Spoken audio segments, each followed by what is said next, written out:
Hello friends, आज फरवरी महीने की 1 तारीख है और जैसा कि आपने थंबनेल में देखा होगा, मैं आज इस प्लांट की प्रूनिंग करने जा रहा हूं। और प्रूनिंग का सबसे बेस्ट टाइम कैसे चूज़ किया जाता है और जो सबसे बेस्ट तरीका है प्रूनिंग करने का, वो मैं आपके साथ शेयर करूंगा आज। तो इसीलिए इस वीडियो को अंत तक ज़रूर देखिएगा, क्योंकि बीच बीच में मैं बहुत ही अच्छी अच्छी बातें बताता हूँ। छोटी छोटी बातें होती हैं मगर बहुत ज़रूरी होती है प्लांट के लिए। तो इसलिए आप मेरे वीडियो को स्किप नहीं करिएगा, पूरी वीडियो को देखिएगा फ्रेंड्स। तो चलिए वीडियो को शुरू करते हैं। और शुरू करने से सबसे पहला जो टॉपिक है हमारा, कि हमें कब प्रूनिंग करनी चाहिए।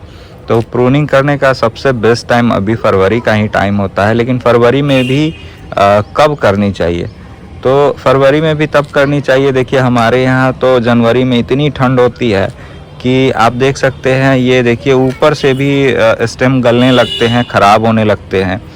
तो इसलिए फरवरी में मैं पानी देना भी छोड़ देता हूँ, पूरे विंटर पानी नहीं देता हूँ प्लांट में। और आप देख सकते हैं कि पानी नहीं देने के बावजूद इसमें पत्तियाँ एज इट इज़ हैं और प्लांट भी एकदम हेल्दी है। कॉडेक्स भी सिकुड़ा नहीं है। आप देखिए कितना, सोचिए कितना, देखिए एकदम हार्ड है इसका कॉडेक्स, कितना सुंदर है आप देखिए। तो इसका जो कॉडेक्स होता है उसमें तो पानी स्टोर रहता ही है, और रूट ख़राब ना हो इसलिए मैं पूरी विंटर इसमें, जब बहुत ज़्यादा ठंड होती है, दिन भर कोहरा रहता है, धूप बिल्कुल भी नहीं होती है, प्लांट कोहरे की वजह से पूरे दिन गीला रहता है, तो उस टाइम मैं पानी बिल्कुल भी नहीं देता हूँ। तो इस वजह से ये प्लांट मेरा सेफ रहता है। तो हमें सबसे ज़रूरी चीज़ क्या है जाननी, कि आपको प्रूनिंग कब करना है। तो उससे पहले एक बहुत ही सही चीज़ आपके साथ डिस्कस करना चाहता हूँ। देखिए प्लांट को 3 तरीके से शॉक लगता है।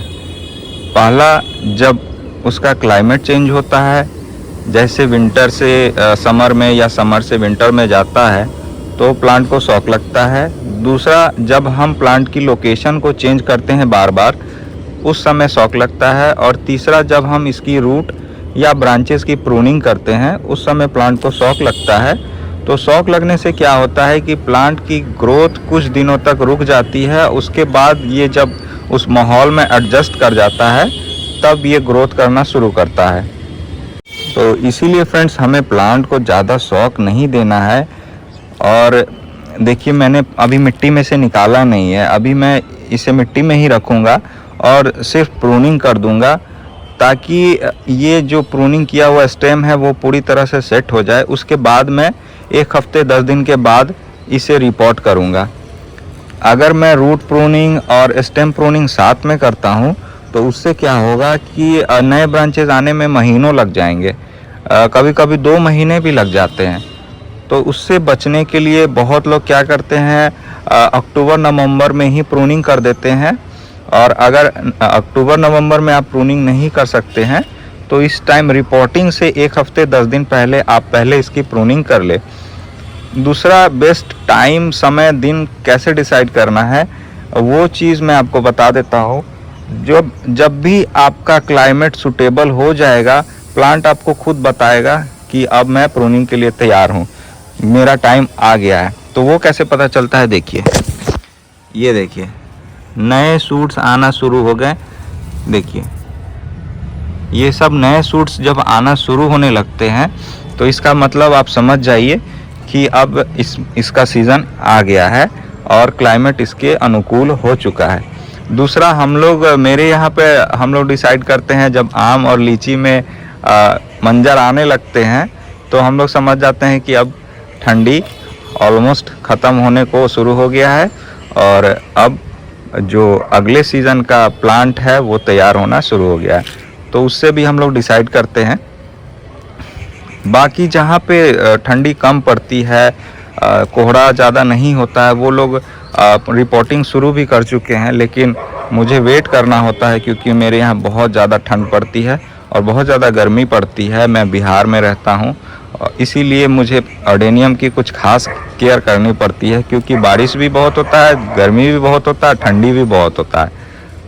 तो आप भी अगर अपने प्लांट को बचाना चाहते हैं तो मैं जैसा लगाता हूँ, प्रूनिंग करता हूँ, वैसे ही आप भी करिए। चलिए, ये तो बात हो गई कि कब प्रूनिंग करना है। अब बता दूं कि कैसे प्रूनिंग करना है। देखिए, मैंने भी कुछ गलतियां की है। ये देखिए, प्रूनिंग करने के बाद फंगीसाइड को लगाया है, लेकिन फिर भी ऊपर के ब्रांचेस डाई बैक हो जाते हैं। आप सभी में ये देखिए, तो इस बारी ये गलती नहीं करना है।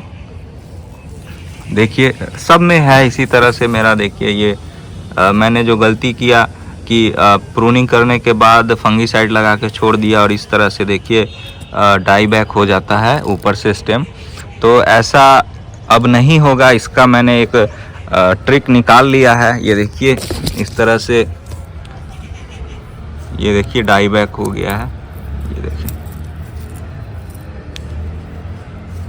तो इन सब का ट्रीटमेंट अब करने का समय आ गया है, और इस बार मैं बताऊंगा कि कैसे प्रूनिंग करना है कि आपका ऊपर से डाई बैक नहीं हो, ऊपर से सूखे नहीं, और अच्छे से ब्रांचेज आए, हेल्दी ब्रांचेज आए।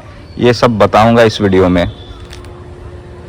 प्रूनिंग के लिए सबसे पहले हमें कुछ काटने के लिए चाहिए। ये देखिए, मैंने स्टेनलेस स्टील का सैनिटाइज करके ये चाकू लिया है।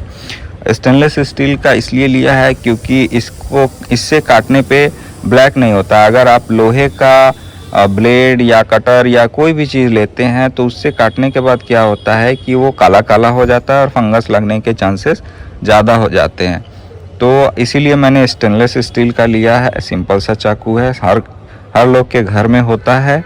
लोहे के चाकू से आप अगर फल सब्जी भी काटेंगे तो आप देखेंगे कि कुछ देर में वो काला हो जाता है, तो इसीलिए इसमें फंगस लग जाता है। तो इसीलिए मैंने स्टील का चाकू लिया है। अब आप प्रूनिंग करने के लिए डिसाइड कर लीजिए कि आपको अपना प्लांट कितना बड़ा रखना है और कितना बुशी करने के लिए। ज़्यादा बुशी करना है तो आपको ये, जैसे ये लंबी डाल है, तो आपको बहुत नीचे से काटना होगा, और कम बुशी करना है, थोड़ा प्लांट का साइज़ बड़ा चाहते हैं तो आप थोड़ा ऊपर से काटें। स्टैंडिंग पोजीशन पे प्रूनिंग करने से एक और फ़ायदा होता है कि हमें प्लांट का लुक पता चल जाता है, और किस शेप में हमें प्रूनिंग करना है वो एकदम अच्छे से हो जाता है। क्योंकि पॉट में से निकालने के बाद टेढ़ा मेरा प्लांट रहेगा, और उसको हम जब प्रूनिंग कर देंगे तो बाद में लगाने के टाइम पे हो सकता है ब्रांचेस थोड़े ऊपर नीचे लगे। चलिए, अब इसका प्रूनिंग शुरू करते हैं। और प्रूनिंग एक मेरा अलग तरीका है। मैं जब भी प्रूनिंग करता हूं तो एक बार में स्टेम पूरा नहीं काटता हूं। पहले मैं थोड़े थोड़े स्टेम काटूंगा इतना, और उसके बाद डिसाइड करूंगा, एक बारी लुक देखूंगा, उसके बाद दोबारा मैं फिर अगर ज़रूरत होगा तो मैं और काटूंगा।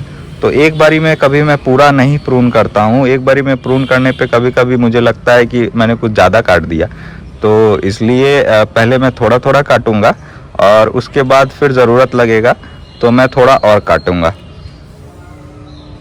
ये देखिए फ्रेंड्स, मैंने एक बारी इनको कट कर लिया है, और थोड़ा लंबा ब्रांचेस मुझे लग रहा है कुछ। एक ये वाला स्टेम, एक ये, थोड़ा थोड़ा मुझे लगता है कि और थोड़ा काट लेना चाहिए। आपको क्या लगता है? ये देखिए, दूर से दिखाता हूँ, कुछ इस तरह का लुक आ रहा है। थोड़ा और काटता हूँ। तो फ्रेंड्स देखिए, फाइनल प्रूनिंग हो चुकी है, और प्लांट का लुक कैसा आ रहा है देख करके बताइए। मैं चारों तरफ से आपको दिखाता हूँ।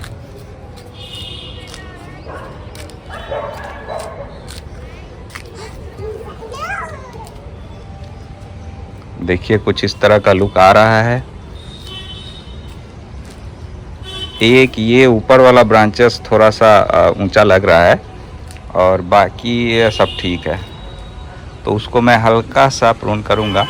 ये देखिए, इधर से भी थोड़ा ऊंचा लग रहा है, तो इसको थोड़ा सा प्रून करने की ज़रूरत है। और प्रून करने के बाद ये आप देखिए, कॉटन है, साफ़ कॉटन है, इससे मैं इन सबको साफ़ कर लूँगा। ये सब पोंछना ज़रूरी है। और पोंछने के बाद फंगीसाइड नहीं लगाना है फ्रेंड। क्या लगाना है वो मैं बताऊंगा। अभी पहले मैं इसको साफ़ कर लेता हूँ। ये देखिए फ्रेंड्स, पूरी तरह से क्लीन हो चुका है। क्लीन करने के बाद अब हमें इसमें फंगीसाइड नहीं लगाना है। फंगीसाइड के बदले हम इसमें लगाने वाले हैं, ये देखिए, फेविक्विक, इससे हमें सील कर देना है। इससे प्लांट को मेरा आजमाया हुआ है, इससे प्लांट को कोई भी तरह का इफेक्ट नहीं होता है, खराबी नहीं होता है और ये अच्छे से पूरा ऊपर से सील कर देता है, जिससे इसका जो ऊपर का रस होता है वो निकलता नहीं है। और फिर इस तरह से जो ये डाई बैग का ये जो आप देखते हैं जो दिक्कत आती है, तो इसको लगाने से वो दिक्कत नहीं आती है। तो चलिए अब इससे लगा के सारे ब्रांच को थोड़ी थोड़ी लगाना है, लगा के इसको सील कर लिया जाए।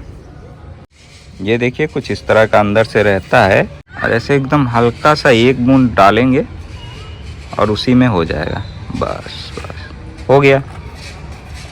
तो फाइनली सब में मैंने फेविक्विक लगा के सबको सील कर दिया है। और अब इससे क्या होगा कि अगर किसी दिन ज़्यादा ठंडी होती भी है अगर, क्योंकि अभी यहाँ पे पूरी तरह से विंटर सीज़न ख़त्म नहीं हुआ है, फरवरी तक ऑलमोस्ट रहता है, तो अगर रात को ओस गिरती है या बारिश भी अगर हो जाता है तो इसमें कोई भी फ़र्क नहीं पड़ेगा, क्योंकि इस पे एक पतला सा प्लास्टिक जैसा कवर चढ़ जाता है और ये पूरी तरह से सील हो जाता है। तो इससे ना कोई रस बाहर आएगा और ना ही किसी तरह का बाहर का फंगस लगने के चांसेस बनेंगे।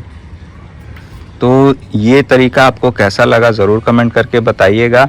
ये तरीका मैंने एक बारी और बता चुका है, मैं बनाया हुआ है मैंने एक वीडियो इससे रिलेटेड, तो उसमें मैंने बताया है ये तरीका और ये मेरा आजमाया हुआ तरीका है। मैंने कहीं से ऐसे ही कोई मैजिक ट्रिक नहीं बता रहा हूँ, ये मेरा आजमाया हुआ तरीका है और इससे मुझे बहुत अच्छा रिज़ल्ट मिला है फ्रेंड्स। तो आप भी इसी तरह से अपने एडेनियम का प्रूनिंग करिए सही समय और सही तरीके से। और ये प्लांट आपको कैसा लगा ये ज़रूर कमेंट करके बताइएगा। नेक्स्ट वीडियो में बताऊंगा आपको कि रिपोर्टिंग कैसे करना है और रूट का प्रूनिंग कैसे करना है। और एडेनियम की खासियत ये है कि जब साल भर के बाद आप उसका रूट को बाहर निकालते हैं तो हर एक प्लांट आपको सरप्राइज़ कर देता है, क्योंकि उसका कॉडेक्स कैसा होगा अंदर से कोई नहीं जानता है। बहुत अच्छे तरीके से हो सकता है या कॉडेक्स आपका रॉट हो गया हो या बहुत सुंदर हो गया हो, तो वो एक सरप्राइज़ होता है। तो रिपोर्टिंग वीडियो मेरा ज़रूर देखिएगा, उसमें मैं आपको बताऊंगा कि कैसे मिट्टी में डाले थे तो कैसा हुआ। ये चीज़ जानना ज़रूरी होता है कि मैं बार बार बताता हूँ कि मेरा जो ये सॉइल मीडिया है ये आप देखिए एकदम बालू के तरह है, तो ये कैसा होना चाहिए और ऐसा मिट्टी डालने से रूट कैसा होता है, ख़राब होता है या बढ़िया होता है, ये सब चीज़ आपको मेरे रिपोर्टिंग वीडियो में देखने को मिलेगा। तो इसीलिए मेरे चैनल को सब्सक्राइब ज़रूर करिएगा और मेरे साथ जुड़िए। अगर आप एडेनियम लवर हैं तो मेरे साथ ज़रूर जुड़िए। और मेरा वीडियो कैसा लगता है आप ज़रूर कमेंट करके बताइए। कुछ एडवाइस अगर मुझे आप देना चाहते हैं तो वो भी ज़रूर कमेंट करिए। और अच्छा लगा तो ज़रूर लाइक करिएगा, कमेंट करिएगा, शेयर करिएगा मेरा वीडियो। तब तक के लिए थैंक यू, बाय बाय, जय हिंद।